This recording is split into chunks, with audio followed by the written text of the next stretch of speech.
So to get the texture on our texture plate onto our silver, we're going to be using a piece of closed cell foam. This is 2mm. There's a nice little trick that we just simply fold that over. We put the silver on top of that. We put texture plate then, yep, just like that there. And we put that between two pieces of paper just to hold it together, and we will pass it through the rolling mill. And that's quickly what I'm going to do now. But if you don't have a rolling mill, but you've got a texture plate, you can fasten it all together, put a bit of tape over the top, and then get a hammer and hammer that down onto the texture plate. There's several ways you can do it, or if you've got a hydraulic press, you could use that as well. If you use a hydraulic press, it's not going to lengthen the metal at all. It's simply just going to emboss straight the way down. So let's go over to the rolling mill. I'm going to show you a fantastic way that we can texture this bit of silver, guaranteed perfect results the first time, because you want to make sure that it is going to be the first time. You don't have a second chance of texturing this bit of metal using the texture plates. So let's go over to the rolling mill.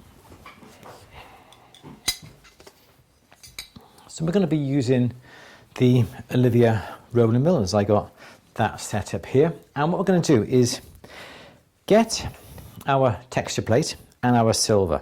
And for now, we're just going to put it upon the plate. We're going to open up these rolls, put it in until, make it nice and wide, put it in until it just comes along and just holds it in place. So we're not putting pressure down on it, we're just holding that in place, which is exactly where it is now. We're going to, remember, we're going to loosen this a quarter of a turn, take our silver out and put that back to where it was just a moment ago, that quarter of a turn. Now we've got our piece of closed cell foam here. We're going to fold that in half.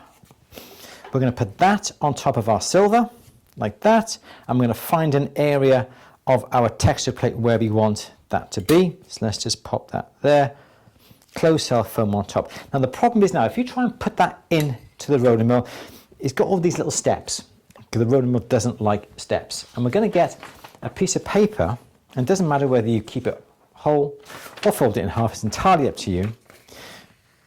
I'm going to keep it, fold it in half.